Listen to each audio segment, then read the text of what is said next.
사랑의 하나님 감사합니다. 하나님 거룩한 날 복된 날 주님 앞에 예배드리고 찬양하고 또한 말씀을 묵상할 수 있도록 인도해 주신 것 너무나도 감사합니다. 하나님 저희가 인생 살아가는 가운데에 주님만 의지하며 나가기 원합니다. 예수 그리스도의 그 십자가의 보혈의 능력만이 주여 우리 심령 가운데 담아놓고 우리가 나가기 원합니다. 그런 귀한 성도님들 될 수 있도록 인도하여 주시옵소서. 감사드리며 예수님의 이름으로 기도드렸습니다. 아멘. 네. 참된 성도의 참된 신앙이란 무엇인가?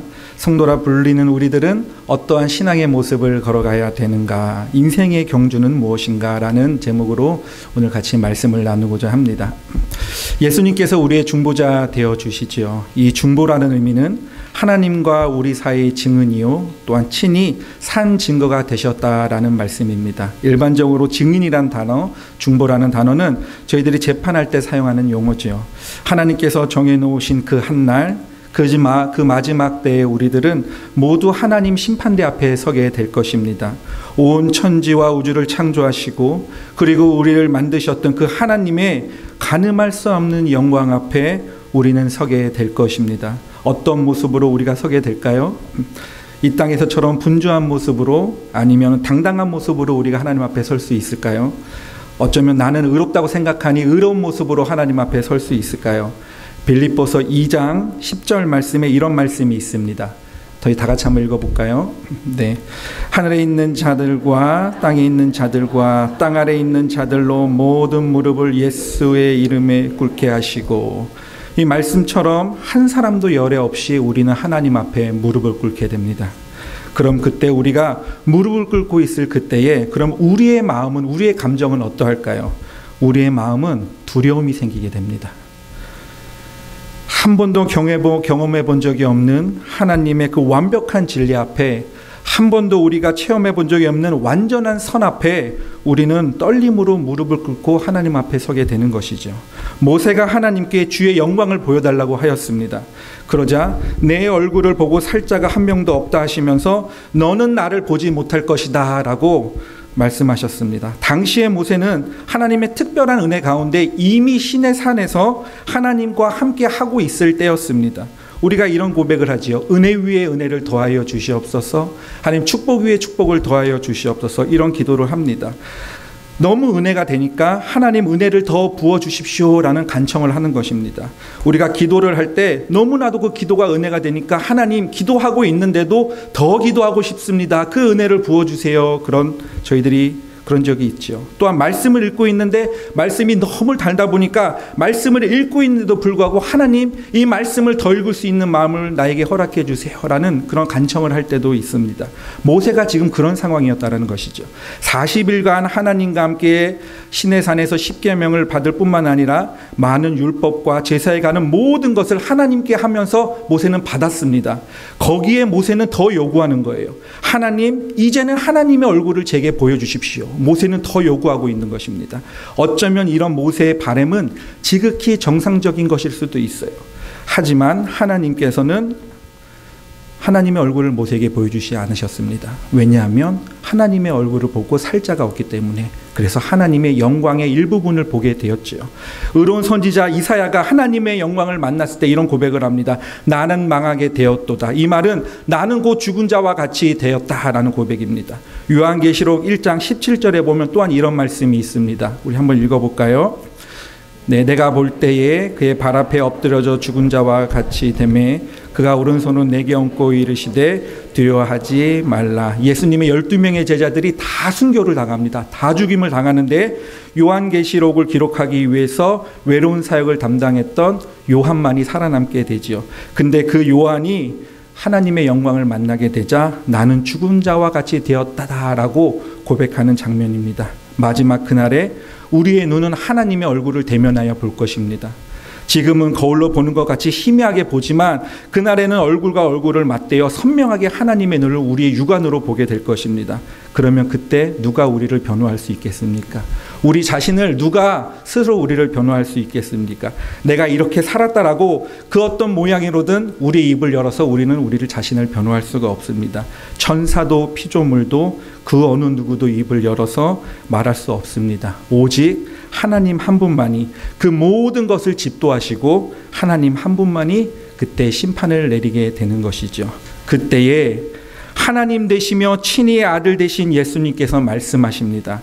아버지, 내가 이를 위하여 죽었나이다. 내가 이를 위하여 대신하여 십자가에서 피를 흘렸나이다.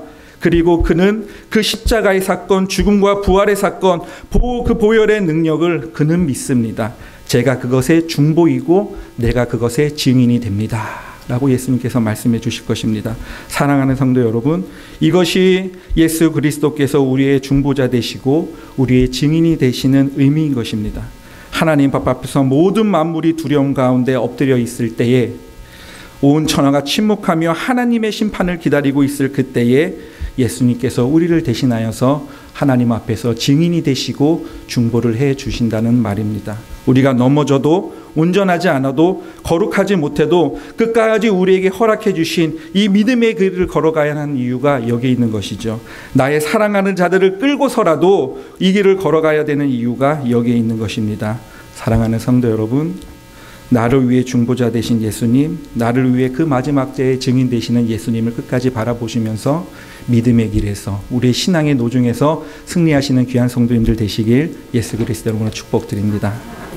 그런데 오늘 본문에 보니까 예수님 말고도 우리를 위한 증인들이 또 있다라고 합니다. 예수님 말고도 우리들을 위한 증인들이 또 있다고 해요.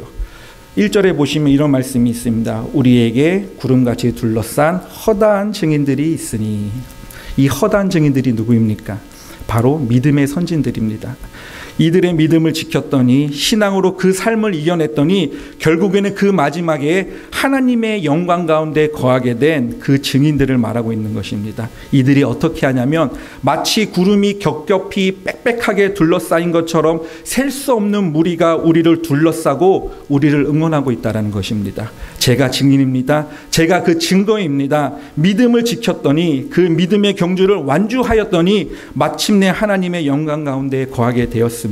그러니까 인생의 노정 가운데, 걸어가고 있는 그 신앙의 노정 가운데 흔들리지 말고 반드시 예수 그리스도의 이름으로 완주하시기 바랍니다 라고 응원하고 있다는 것입니다.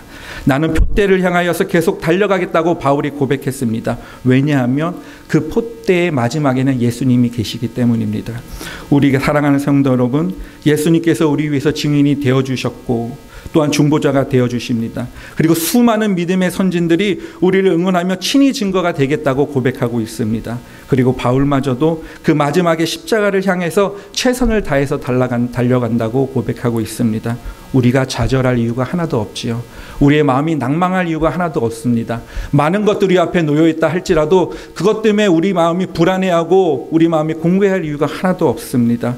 끝까지 승리하시는, 믿음으로 완주하시는 귀한 성도님들 되시기를 소망합니다. 그렇다면 참된 믿음을 가지고 우리가 온전한 믿음 생활을 하기 위해서 우리는 무엇을 해야만 될까? 오늘 본문에 보니까 두 가지를 말씀하고 있는데요. 첫 번째는 1절에 보시면 모든 무거운 것과 얽매이기 쉬운 죄를 벗어버리고 그리고 인내하라. 믿음의 경주를 당하라 라고 말하고 있습니다.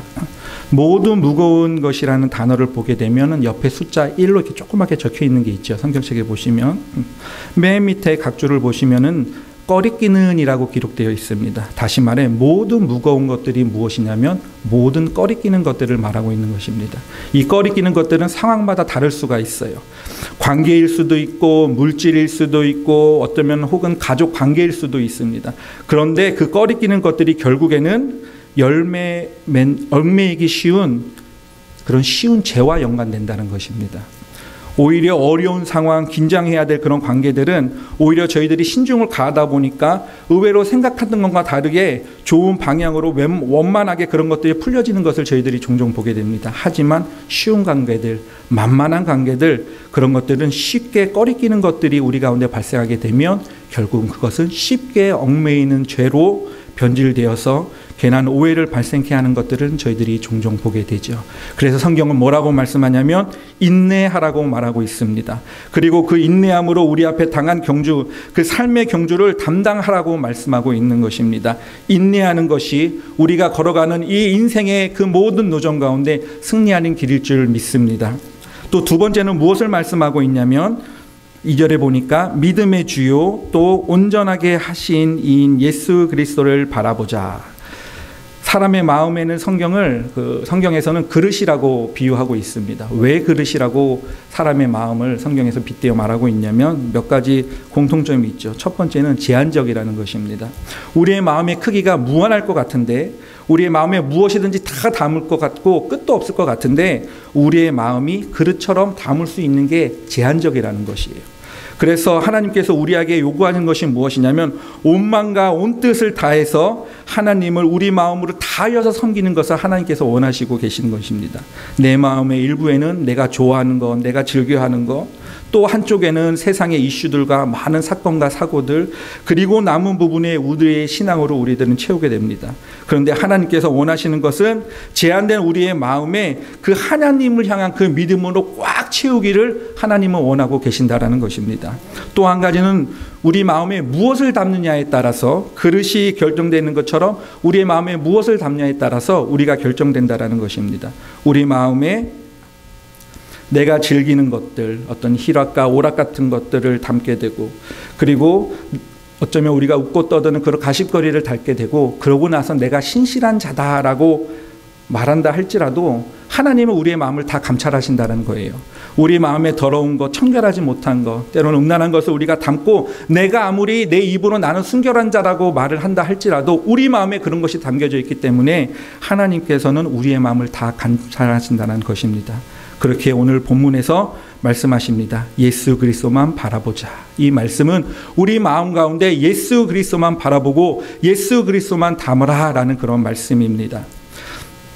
세상의 것을 담고 내가 즐거워하는 것들을 담고 성경에 반대되는 것들을 내가 내 마음에 담아놓고 내가 아무리 그런 사람이 아니라고 부정한다 할지라도 결국 그런 것들이 내 마음에 담겨져 있는 동시에 또 한쪽에서는 우리의 신앙과 하나님이 담겨져 있다라는 것이죠. 사랑하는 성도 여러분, 우리의 믿음의 주 되시는, 우리를 온전케 하시는 예수 그리스도를 담으시기를 바랍니다.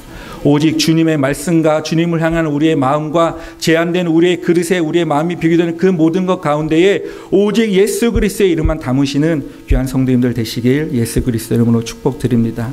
그렇다면 이제 허다한 증인들의 응원을 우리가 받았고, 또한 모든 꺼리끼는 죄의 것들을 우리가 모두 다 벗어버렸고, 그리고 인내하여 믿음의 주 되신 예수 그리스도를 우리 마음에 담게 되었으면, 그러면 우리는 과연 어떤 예수님의 형상을 우리는 주목해야 되는가?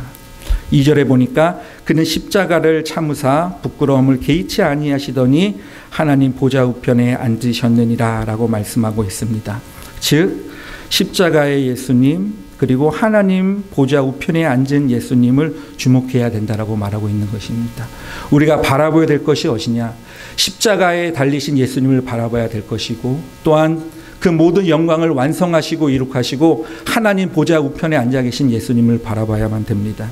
무슨 의미냐면 십자가의 예수님은 우리를 위해 고통과 수치를 당하셨던 예수님이십니다. 나를 살리기 위해서 십자가에서 죽으신 예수님.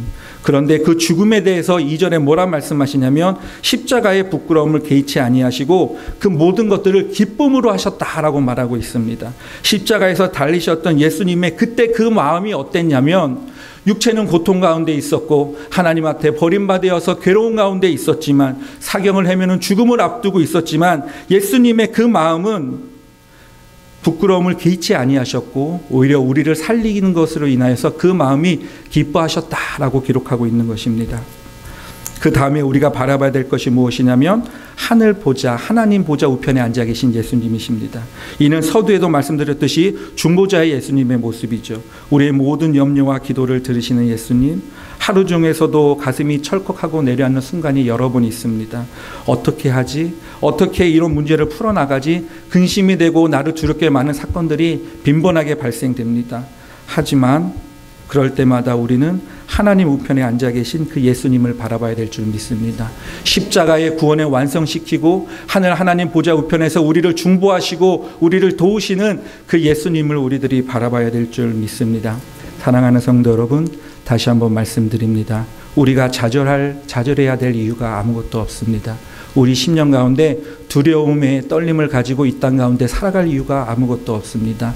끊임없이 사건과 사고들이 내 앞에 놓여지고 계속돼서 발생되지만 그것이 우리를 좌우지하는 것이 아니라, 그것들로 인하여서 내가 고민에 빠지는 것이 아니라, 우리는 우리의 믿음이 약해질 때에도, 꺼리는 일들이 계속해서 발생돼서 혹은 그것이 죄가 되어 우리를 발목을 잡게 될 때에도 우리는 주님을 바라보시기 바랍니다. 십자가에 달리신 예수 그리스도를 바라보시고 그것을 통하여서 구원을 완성시킨, 그래서 하늘 하나님 보좌 우편에 앉아 계셔서 오늘도 이 시간을도 우리를 중보하시는 그 예수님을 바라보시기 바랍니다. 그 예수님을 통하여서 믿음의 경주에, 믿음의 인생을 걸어가시는, 그리고 결국에는 승리하시는 귀한 성도님들이 되시길 예수 그리스도의 이름으로 축복합니다. 네, 이 시간 다 같이 기도하시겠습니다.